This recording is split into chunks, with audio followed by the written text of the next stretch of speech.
Exercise 13.3. Question 1. A metallic sphere of radius 4.2 centimeter is melted and recast into the shape of a cylinder of radius 6 centimeter.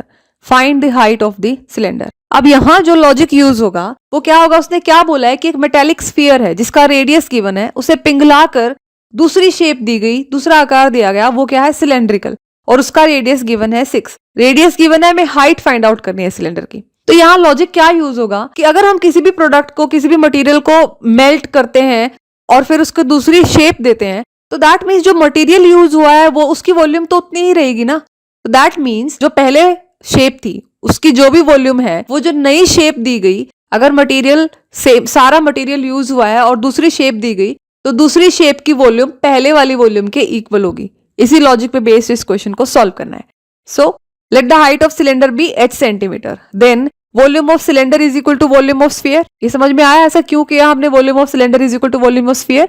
क्योंकि cylinder को ही पिघलाकर हमने क्या बनाया है, sphere, तो मटेरियल उतना ही यूज हुआ है, इसलिए हमने ऐसा किया। So pi R square H is equal to 4/3 pi are cube. So that implies pi into 6 square into H, that is equal to 4/3 into pi into 4.2 cube. So what is the value of h? Pi से pi cancel हो जाएगा, so that is equal to 4 into 4.2 into 4.2 into 4.2 upon 3 into 6 into 6. Therefore h is equal to 4 into 0.7 into 0.7 into 1.4 centimeter. After multiplication we get 2.744 centimeter. So this is our answer. This is the height of the cylinder. ये questions आपको बहुत easy लग रहे होंगे क्योंकि ऐसे questions आप class 8 में भी कर चुके हैं। अगर नहीं भी किए हैं, आपको नहीं याद अगर आपने क्लास 8 में किए, तो टेंशन लेने की जरूरत नहीं है, ज्यादा डिफिकल्ट नहीं है। ये सबसे इस चैप्टर की सबसे इजी एक्सरसाइज है। Next question, metallic spheres of radii 6 centimetre, 8 centimetre and 10 centimetre respectively are melted to form a single solid sphere. Find the radius of the resulting sphere. अब ये क्या कह रहे हैं, मेटल के स्फीयर्स हैं 3 अलग अलग रेडियस के, एक 6 सेंटीमीटर का है, एक 8 सेंटीमीटर का है, एक 10 सेंटीमीटर का है। उन तीनों को पिघलाकर एक बड़ा स्फीयर बनाना है। सो दैट मीन्स हम क्या कह सकते हैं, जो बड़ा स्फीयर बनेगा उसकी वॉल्यूम किसके इक्वल होगी? जो तीनों स्फीयर हैं छोटे छोटे जिनको पिघलाया जाएगा उनकी वॉल्यूम के इक्वल। सो यही लॉजिक है। वॉल्यूम अगर मान लीजिए पहले वाले स्फीयर की वॉल्यूम V1 है, फिर दूसरे की V2 है और तीसरे की V3 है, so we can say V1 plus V2 plus V3 is equal to V4. So radius of first metallic sphere is equal to 6 centimeter. Therefore volume is equal to 4/3 into pi into 6 cube centimeter cube. So radius of second sphere will be 8 centimeter. Therefore volume will be 4/3 into pi into 8 cube centimeter cube. So radius of third metallic sphere is equal to 10 centimeter. Therefore volume will be 4/3 into pi into 10 cube. So volume of all three spheres will be, add them. Add करेंगे तो इनमें से कौन common आ जाएगा, 4/3 into pi. So 4/3 into pi into 6 cube plus 8 cube plus 10 cube. So volume of new sphere will be 4/3 pi are cube. अगर हम उसका रेडियस आर लेते हैं तो क्योंकि हमें आर फाइंड आउट करना है। So according to the question equate those volumes, उन दोनों वॉल्यूम्स को इक्वल पुट कीजिए। So 4/3 pi into 6 cube plus 8 cube plus 10 cube is equal to 4/3 into pi are cube. यहां देखिए, यहां बच्चे अक्सर क्या करेंगे कि वो उसको पूरा सॉल्व करेंगे। 6 क्यूब की वॉल्यूम फाइंड करेंगे, 8 क्यूब की वॉल्यूम फाइंड करेंगे, 10 क्यूब की वॉल्यूम फाइंड करेंगे, उन्हें ऐड करेंगे, फिर 4/3 इंटू पाई से मल्टीप्लाई करेंगे, फिर जो आंसर आएगा उसे दूसरी वॉल्यूम के इक्वल पुट करेंगे। लेकिन मुझे पता है कि ये अगर हम इक्वल ऐसे इक्वेट करेंगे तो इसमें से कुछ ऑटोमेटिकली कैंसिल हो जाएगा, तो हमारी कैलकुलेशंस छोटी हो जाएंगी। तो हमें इस तरीके की ट्रिक यूज करनी है, अदरवाइज ये क्वेश्चंस ऑलरेडी बहुत लेंदी होते हैं और कैलकुलेटिव होते हैं, तो अपनी कैलकुलेशन जितनी हो सके उतनी छोटी करनी है। तो इसलिए हमने 4/3 पाई को सॉल्व ही नहीं किया, पहले एज इट इज रखा, क्योंकि हमें पता था कि जब हम नेक्स्ट में स्टेप में जब हम इक्वेट करेंगे तो 4/3 कैंसिल हो ही जाना है, तो इसलिए हमने इसे ऐसे सॉल्व किया। So 4/3 into pi gets cancelled out as it's on the both the sides. So that implies r cube is equal to 6 cube plus 8 cube plus 10 cube. So put the solve them, so that is equal to 216 plus 512 plus 1000, that is equal to 1728. So what will be r? Find the cube root of 1728. So r is equal to cube root of 12 into 12 into 12. 3 का set बन के क्या आ जाएगा, cube root से बाहर आ जाएगा। So r is 12 centimeter. So this is our answer. This is the radius of larger sphere. Next question. A 20-meter deep well with a diameter 7 meter is dug and the earth from digging is evenly spread out to form a platform 20 meter by 14 meter. Find the height of the platform. Question में क्या given है कि एक well है, एक कुआं है जो कितना गहरा है 20 मीटर, यानी कुआं कैसी शेप का है, सिलेंड्रिकल शेप का है, उसकी डेप्थ गिवन है तो इसका मतलब वो क्या हो गई सिलेंडर की हाइट, जितना गहरा उतना ही तो ऊंचा हुआ, तो वो क्या हो गई उसकी हाइट, तो हाइट गिवन है 20 मीटर विद डायमीटर 7 मीटर और डायमीटर क्या गिवन है 7 मीटर, तो रेडियस क्या हो जाएगा 3.5. इज डग मीन्स उसे खोदा गया and the earth from digging is evenly spread out. यहां पर अर्थ का मतलब धरती नहीं है, यहां पर अर्थ का मतलब है मिट्टी. जो मिट्टी खोदी गई उसे फैलाया गया, बाहर प्लेटफॉर्म पे फैलाया गया और उस प्लेटफॉर्म की डायमेंशन दे रखे है 22 metre by 14 metre. That means उसकी लेंथ और ब्रेड्थ गिवन है और हमें हाइट फाइंड आउट करनी है. तो लॉजिक क्या होगा, जो मिट्टी हमने निकाली वो किस शेप में निकाली है, सिलेंड्रिकल शेप में, यानी कि वो जो मिट्टी निकाली है उसकी वो कैसे पता चलेगा कितनी निकाली है, अगर हम वॉल्यूम ऑफ सिलेंडर निकाल लेंगे तो volume of cylinder will be equal to volume of platform, और प्लेटफॉर्म कैसी शेप का है, क्यूबॉइड शेप का. So volume of platform will be equal to volume of earth taken out, और we can say volume of cylinder. So this is the logic. Volume of platform formed, that is cuboid, is equal to volume of earth taken out. So that is volume of cylinder. So volume of earth taken out is equal to pi r square into h. That is equal to 22 by 7 into 3.5 into 3.5 into 20. That is equal to 770 metre cube. अब हमारे पास volume तो आ गई, अब हमें क्या निकालनी है, height निकालनी है प्लेटफॉर्म की. और प्लेटफॉर्म कैसा है, ये है क्यूबॉइडल शेप का. देखिए ऐसे, इसमें क्या गिवन है, लेंथ गिवन है, ब्रेड्थ गिवन है, और यहाँ पर मिट्टी फैलाई तो देखो इसकी कुछ हाइट होगी, तो हमें क्या निकालनी है, एच की वैल्यू निकालनी है. So let the height of the platform be h metre. Then volume of platform is equal to volume of earth, और वी कैन से जो मिट्टी हमने निकाली है that is volume of cylinder. So that implies 22 into 14 into h is equal to 770. So therefore h is equal to 770 upon 22 into 14. So that is equal to 5 upon 2. That is equal to 2.5 meter. So this is our answer. This is the height of the platform. Next question. A well of diameter 3 meter is dug 14 meter deep. The earth taken out of it has been spread evenly all around it in the shape of a circular ring of width 4 meter to form an embankment. Find the height of embankment. इस question को solve करने के लिए अच्छी visualisation की जरूरत है, और एक बच्चे इसमें अटक जाते हैं कि एम्बैंकमेंट क्या है. अगर नहीं पता एग्जैक्ट वर्ड तो कोई बात नहीं, तटबंध. लेकिन वैसे इसका क्या मतलब है कि किनारे, यानी कि अगर आपको नहीं भी पता कि किनारे है, एम्बैंकमेंट है, बस आपको क्या देखना है कि उस मिट्टी को कैसे फैलाया गया, सर्कुलर रिंग की शेप में फैलाया गया. आप बस इतना अगर विजुअलाइज कर पाएंगे तो वो भी काफी होगा आपको, आपका क्वेश्चन सॉल्व करने के लिए. Okay, so see this is the figure which is on the left hand side. एक वेल है जिसका डायमीटर गिवन है 3 मीटर. सो रेडियस कितना हो जाएगा 1.5 and it is dug 14 metre deep. 14 metre गहरा खोदा गया. दैट मीन्स जितना गहरा खोदा गया वही तो उसकी ऊंचाई हुई, वही तो उसकी हाइट हुई. सो एच भी गिवन है, that is 14 metre. The earth taken out has been spread evenly around in a shape of circular ring. जो मिट्टी निकाली गई उसे कैसे फैलाया गया, सर्कुलर रिंग की शेप में उसी वेल के चारों तरफ फैलाया गया. दैट मीन्स ऑब्वियसली वेल को कवर नहीं करना है.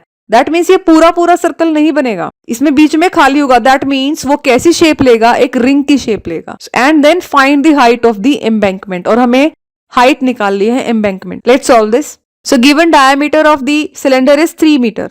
सो radius will be 3 by 2 meter. Depth of the well, और we can say height of the well और cylinder is 14 meter. So what will be the volume of earth taken out from the well will be pi r square into h. So put the values. We get pi into 3 by 2 whole square into 14. So that implies pi into 9 into 14 upon 4. That is equal to 63 upon 2 into pi meter cube. Ab, therefore we can say earth taken out from the well evenly spread to form an embankment having height h and width of the embankment around the well is 4 meter. This is given. अब हमें ये logic हम पहले भी use कर चुके हैं. पहले क्या हुआ था, वेल में से जो मिट्टी निकाली थी उसको फैलाया था किस फॉर्म में, क्यूबॉइड की शेप में. अब क्या हो रहा है, उसको किस फॉर्म में फैलाया है, सिलेंड्रिकल शेप में, सिलेंड्रिकल रिंग शेप में actually. So external let that external radius, देखिए ये जो रिंग है इसमें अंदर का जो रेडियस है इंटरनल रेडियस, वो तो वेल के रेडियस के इक्वल होगा, दिस वन. और ये बाहर वाला रेडियस ये किसके इक्वल होगा, ये डायमेंशन होगी उसकी. So that will be equal to radius of well plus width of embankment, जितनी चौड़ी एम्बैंकमेंट होगी वो. So internal radius is 3 by 2, that is equal to radius of well. So volume of earth used for embankment, use the formula of volume of ring. So pi into r square minus r square into h. So that implies pi into 11 by 2 whole square minus 3 by 2 whole square into h. That is equal to pi into 121 upon 4 minus 9 by 4 into h. That is equal to pi into 112 upon 4 into h meter cube. So that is equal to pi into 28 into h. So according to the question, जितनी मिट्टी निकाली that will be equal to the volume of embankment. So 63 upon 2 into pi is equal to pi into 28 into h. देखिए यहाँ फिर से एक smartness use की गई है. पाई की वैल्यू अब तक पुट नहीं की है सॉल्व करने के लिए, क्योंकि पता था आगे फॉर्मूले में भी पाई आएगा और वो फिर कैंसिल आउट हो जाएंगे. ये अपनी कैलकुलेशंस इजी करने के तरीके हैं, इन्हें इंप्लीमेंट करना स्टार्ट कीजिए. So pi and pi gets cancelled out. So we get h is equal to 63 upon 2 into 28. That is equal to 9 by 8. That is equal to 1.125 meter. And this is our answer. Next question. A container shaped like a right circular cylinder having diameter 12 centimeter and height 15 centimeter is full of ice cream. The ice cream is to be filled into cones of height 12 centimeter and diameter 6 centimeter. Having a hemispherical shape on the top. Find the number of such cones which can be filled with ice cream. Question समझिए. एक container है, वो कैसी shape का है? Cylindrical shape का है. उसका डायमीटर गिवन है, दैट इज 12 सेंटीमीटर. डायमीटर पता है तो रेडियस फाइंड कर सकते हैं, divided by 2, so we will get 6 centimetre. और हाइट गिवन है, दैट इज 15 सेंटीमीटर. पूरे सिलेंड्रिकल कंटेनर में क्या भरी हुई है? आइसक्रीम. उसमें से निकाल के कोन्स भर के देनी है. और वो कोन जो भर के देने हैं वो कैसी शेप की है? नीचे से कॉनिकल शेप है और उसके ऊपर एक हेमिस्फेरिकल शेप भी देनी है टॉप पे, और उनकी भी डायमेंशंस गिवन है. कोन की आपको क्या गिवन है? हाइट गिवन है, दैट इज 12 सेंटीमीटर. और हेमिस्फीयर का क्या गिवन है? Diameter, that is 6 centimetre. तो उसको 2 से डिवाइड करके उसका रेडियस फाइंड कर सकते हैं, दैट इज 3 सेंटीमीटर. तो हमें बताना है ऐसी इस शेप की, इस डायमेंशन की कितनी कोन्स भरी जा सकती हैं उस सिलेंडर में, जितनी भी आइसक्रीम उससे. तो हमें पता है इसका क्या लॉजिक होगा. जो भी वॉल्यूम होगी आइसक्रीम की सिलेंडर के अंदर, यानी कि वॉल्यूम ऑफ सिलेंडर, वो पूरी यूज करनी है कोन्स फिल करने के लिए. और एक कोन की वॉल्यूम हम फाइंड कर सकते हैं. तो टोटल वॉल्यूम को अगर हम एक कोन की वॉल्यूम से डिवाइड करेंगे तो हमारे पास क्या आ जाएगी? Number of cones. बस इसी लॉजिक को यूज करना है और क्वेश्चन सॉल्व करना है. So radius of cylinder is equal to 12 by 2, that is 6 centimeter. Height of the cylinder is 15 centimeter. So what will be volume? Put the formula of volume of cylinder. So that is equal to pi r square into h. So that implies pi into 6 square into 15, that is equal to 540 pi centimeter cube. Now volume of one ice cream cone, that is equal to volume of cone plus volume of hemisphere. That is equal to 1 by 3 into pi r square into h plus 2 by 3 into pi r cube. So that is equal to 1 by 3 into pi, put the values, into 3 square into 12 plus 2 by 3 into pi into 3 cube. So that is equal to 36 pi plus 18 pi. That is equal to 54 pi centimeter cube. Now to find the number of cones filled with ice cream, हमें क्या करना है? Total volume को एक कोन की volume से divide करना है. So that is equal to 540 pi upon 54 pi. Pi से पाई कैंसिल हो जाएगा and 540 gets divided by 54, that is equal to 10. So there are 10 cones which can be filled from this cylinder. This is our answer. Next question. How many silver coins 1.75 centimeter in diameter and of thickness 2 millimeter must be melted to form a cuboid of dimension 5.5 centimeter into 10 centimeter into 3.5 centimeter? अब हमारे पास क्या given है? एक coin है, एक सिक्का है, उसकी डायमेंशन गिवन है, उसका डायमीटर गिवन है और उसकी थिकनेस गिवन है. और वो कैसी शेप का? आप सिक्का देखिए कैसी शेप का होता है. सिलेंडर क्या होता है? जिसके बेसिस कैसे हो? सर्कुलर हो और उसके एक पर्टिकुलर हाइट हो. तो अब आपको लगेगा, कई बच्चों को लग सकता है कि सिक्के की तो कोई हाइट ही नहीं है, चाहे हाइट कितनी छोटी क्यों ना हो. जैसे इसमें मिलीमीटर में दे रखी है 2 मिलीमीटर, लेकिन हाइट तो है ना. सो दैट मीन्स वो कैसी शेप हुई? सिलेंड्रिकल शेप हुई. तो हमें क्या करना है? हमसे ये पूछा गया है कि कितने कॉइन्स को पिघलाया जाए ताकि एक क्यूबॉइड फॉर्म हो. किस डायमेंशन का? 5.5 इंटू 10 इंटू 3.5 सेंटीमीटर डायमेंशन का. यानी कि ऐसा क्यूबॉइड जिसकी लेंथ 5.5, ब्रेड्थ 10 सेंटीमीटर और हाइट 3.5 सेंटीमीटर हो. That means volume of cuboid will be equal to volume of coins. लेकिन नंबर ऑफ कॉइन्स नहीं पता हमें वही फाइंड आउट करना है, लेकिन एक कॉइन की डायमेंशन गिवन है। तो अगर हम एक कॉइन की वॉल्यूम निकाल लें और टोटल वॉल्यूम से डिवाइड कर दे तो हमारे पास क्या आ जाएंगे, नंबर ऑफ कॉइन्स। और यहाँ एक बात का और ध्यान रखना है, जो थिकनेस है वो 2 मिलीमीटर में गिवन है, उसे पहले किस में कन्वर्ट करेंगे, सेंटीमीटर में। Let's solve this. Diameter of each coin is 1.75 centimetre, तो रेडियस क्या होगा, divide by 2। Thickness of each coin is 2 millimeter. Convert it into centimeter. We get 0.2 centimeter. Let n be the number of coins melted to form cuboid. Therefore, total volume of coins used to form a cylinder is equal to n into pi r square h. That is equal to n into pi into 175 upon 2 into 100 square into 2 by 10.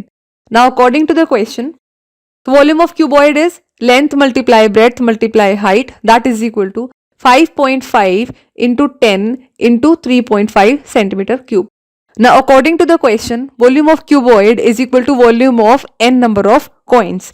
So that implies 5.5 into 10 into 3.5 is equal to n into 22 by 7 into 7 upon 4 into 2 whole square multiplied by 1 by 5. So that implies 55 into 10 into 35 into 7 into 5 into 16 into 4 upon 22 into 7 into 7 into 100. So after cancelling various values, we get 5 into 5 into 16, that is equal to 400. So 400 coins need to be melted to form cuboid. This is our answer. Next question. A cylindrical bucket 32 centimeter high and with radius of base 18 centimeter is filled with sand. This bucket is emptied on the ground and a conical heap of sand is formed. If the height of the conical heap is 24 centimeter, find the radius and slant height of the heap. Question में क्या given है, एक cylindrical bucket है जिसकी height given है, radius given है, वो sand से भरी हुई है, रेत से भरी हुई है। उस बकेट को जब ग्राउंड पे खाली किया गया तो शेप कैसी आई, उस ढेर की शेप कैसी आई, कोन की शेप में, और उस कोन की हाइट गिवन है दैट इज 24 सेंटीमीटर। हमें कोन का रेडियस और उसकी स्लांट हाइट फाइंड करनी है। तो लॉजिक क्या होगा, जो सैंड सिलेंडर में थी वही तो खाली की है, उसी से तो कॉनिकल शेप बनी है। सो दैट मीन्स हमारी वॉल्यूम ऑफ कोन किसके इक्वल होगी, volume of bucket, that is volume of cylinder. So इस लॉजिक पे बेस्ड ये क्वेश्चन सॉल्व होना है। So let R be the radius of cone. Now according to the question, volume of cone is equal to volume of cylinder. That implies 1 by 3 into pi into r square into h is equal to pi into r1 square into h. That implies 1 by 3 into pi into r square into 24 is equal to pi into 18 square into 32. That implies 8r square is equal to 32 into 18 square. That implies r square is equal to 32 into 18 upon 8. अब देखिए calculations easy करनी है। So I will solve it like, पहले cancellation की, 8 4 जा 32. So r will be under root of 9 into 9 into 4 into 4. इसे multiply नहीं करना, आपको क्या करना है, रूट फाइंड आउट करना है ना। तो जिनके पेयर्स बन रहे हैं उनको बाहर कर लीजिए, रूट की वैल्यू आ जाएगी। ऐसा जरूरी थोड़ी ना है कि पहले मल्टीप्लाई कीजिए फिर उसका रूट फाइंड कीजिए, इससे कैलकुलेशंस बड़ी होती हैं। So just simplify the value, simplify your calculations. So we get 9 into 4 that is equal to 36 centimetre. ये क्या आ गया, हमारे पास रेडियस आ गया कोन का। अब हमें क्या निकालनी है, slant height, that is L, and we know L is equal to under root h square plus r square, so that is equal to root 24 square plus 36 square, so that is equal to 12 root 13 centimetre, and this is our answer. Next question, water in a canal 6 meter wide and 1.5 meter deep is flowing with a speed of 10 km per hour. How much area will it irrigate in 30 minutes if 8 centimeter of standing water is needed? ये इस chapter का बहुत ही important और different सा question है, इसे ध्यान से सुनना। इजी है, मतलब एक बारी को इजी नहीं लगेगा, लेकिन अगर लॉजिक समझ आ जाता है तो ये बहुत इजी लगने लगेगा। वाटर इन कैनाल, एक कैनाल है जिसकी डायमेंशंस गिवन है कि वो 6 मीटर वाइड है, उसकी ब्रेड्थ गिवन है यानी कि 6 मीटर, 1.5 मीटर डीप है यानी इतना गहरा है, यानी क्या गिवन है, हाइट गिवन है। अब क्या नहीं गिवन, लेंथ नहीं गिवन, लेकिन क्या गिवन है, speed. Speed is 10 kilometre per hour. तो इसकी हेल्प से हम क्या फाइंड करेंगे, लेंथ फाइंड करेंगे। Length is what, it is distance. क्या गिवन है, स्पीड गिवन है। So distance is equal to speed multiplied by time. So what will be distance, or we can say length of canal? It will be speed multiplied by time. यहाँ पर value kilometre में given है, हम उसे metre में convert करेंगे क्योंकि हमारी जो बाकी डायमेंशंस थी वो किस में गिवन थी, मीटर में गिवन थी। सो 10 किलोमीटर को जब मीटर में कन्वर्ट किया तो वो क्या हो गया 10,000, और ये टाइम क्या था, आर में था, लेकिन हमसे जो आंसर पूछा गया है वो 30 मिनट्स के हिसाब से पूछा गया है, तो हम पहले इसे मिनट्स में कन्वर्ट करते हैं। So divided by 60, so after cancelling we get 500/3 metre. तो हमारे पास डिस्टेंस भी आ गया, या यूं कह लीजिए लेंथ भी आ गई कैनाल की। अब हमारे पास तीनों डायमेंशन है, लेंथ, ब्रेड्थ, हाइट, हम वॉल्यूम फाइंड कर सकते हैं। So volume of water flowing through canal is equal to length multiply breadth multiply height. So that implies 500/3 into 6 into 1.5. So 3 2s are 6. So that implies 1000 into 1.5, that is equal to 1500 meter cube. अभी जो answer आया है वो किसका आया है, पर minute का, क्योंकि हमारा जो पहले गिवन था वो आर के हिसाब से, तो हमने उसे मिनट में कन्वर्ट किया, डिवाइडेड बाय 60 किया, तो वो किस हिसाब से आंसर आ गया, 1 मिनट का। सो 1 मिनट में जो वाटर फ्लो है वो कितना फ्लो कर रहा है, 1500 मीटर क्यूब, लेकिन हमें किसका निकालना है, 30 मिनट्स का। So we will multiply 1500 by 30, so we get 45,000 metre cube as the volume of water flowing through that canal in 30 minutes. अब हमारे पास वॉल्यूम आ गई। अब हमें क्या बताना है, if 8 centimetre of water, if 8 centimetre of standing water is needed, तो कितना एरिया इरिगेट कर पाएगा वो, ये बताना है। सो जो फील्ड होगी वो कैसी है, रेक्टेंगुलर है, तो उसकी वॉल्यूम कैसे निकलेगी, length multiply breadth multiply height. So देखिए ये है फील्ड हमारी रेक्टेंगुलर, इसमें ये क्या हो गया, area, that is length multiply breadth, जो हमें फाइंड आउट करना है, और ये हो गई हाइट, ये गिवन है, ये कितनी है, 8 सेंटीमीटर। अगर 8 सेंटीमीटर पानी खड़ा करना है तो हमें, तो वो पानी 30 मिनट्स में उस कैनाल से जो आ रहा है 30 मिनट्स में कितना एरिया कवर कर पाएगा, ये पूछा है। So let A be the area irrigated, then volume will be, volume of cuboid is length multiply breadth multiply height, and length multiply breadth क्या होता है, area, so it is area multiplied by height, so it is A multiplied by 8 centimetre था, उसे metre में convert करेंगे तो 8/100, that is equal to volume of water flowing through the canal, that is equal to 45,000. So that implies A is equal to 45,000 multiplied by 100/8. So after calculations we get 5,62,500 meter square. This is the area. अब area आ गया metre square में, यहां तक okay है, लेकिन कभी कभी answer hectare में फाइंड करने के लिए आ जाए तो क्या करना है, हमें ये याद रखना है कि 1 hectare is equal to 10,000 metre square. So if will convert this into hectare, तो हमें क्या करना होगा, हमें इस वैल्यू को 10,000 से डिवाइड करना होगा. So 5,62,500 upon 10,000, that is equal to 56.25 hectare. This is the answer of this question. This is the answer. Next question. This is the last question of our chapter. A farmer connects a pipe of internal diameter 20 centimeter from a canal into a cylindrical tank in her field, which is 10 meter in diameter and 2 meter deep. If water flows through the pipe at the rate of 3 km per hour, in how much time will the tank be filled? Question में क्या given है कि एक किसान है, वो एक pipe use करता है जिसका इंटरनल डायमीटर 20 सेंटीमीटर, उसने उसको एक नहर से जोड़ा है और वहां से अपना एक सिलेंड्रिकल टैंक फिल कर रहा है. उस टैंक की डायमेंशंस हैं 10 मीटर उसका डायमीटर है और 2 मीटर डीप है वो, दैट मीन्स 2 मीटर उसकी हाइट है.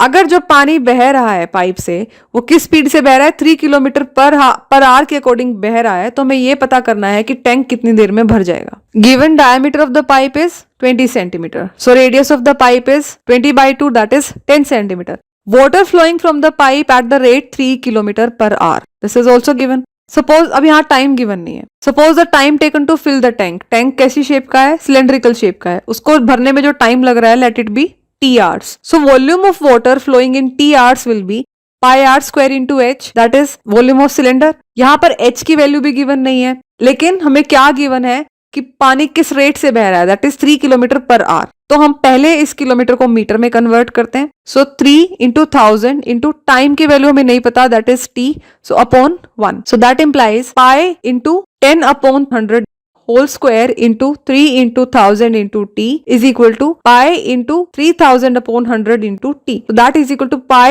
into 30 into t meter cube. So this is the volume of water flowing through that pipe. अब जो इस पाइप से पानी बह रहा होगा वही पानी तो आपको सिलेंड्रिकल टैंक में भेजना है. So that will be equal to the volume of water in cylindrical tank. And what will be that? Pi r square into h again. So that is equal to pi into 5 square into 2. Now according to the question, इन दोनों की volume equate करेंगे. So it is pi into 30 into T is equal to pi into 25 into 2.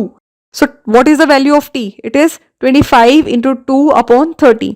So after cancellation we get 5 upon 3 hours. ये hours में है, इसको minute में convert करने के लिए क्या करेंगे? 60 से मल्टीप्लाई कर देंगे. So 5/3 into 60 minutes that is equal to 100 minutes. तो उस सिलेंड्रिकल टैंक को फिल करने में कितना टाइम लग रहा है? 100 minutes. That's all for today. Thanks for watching. After a few days, after completing the syllabus, we'll be dealing with some extra questions of all the chapters. Thanks for watching.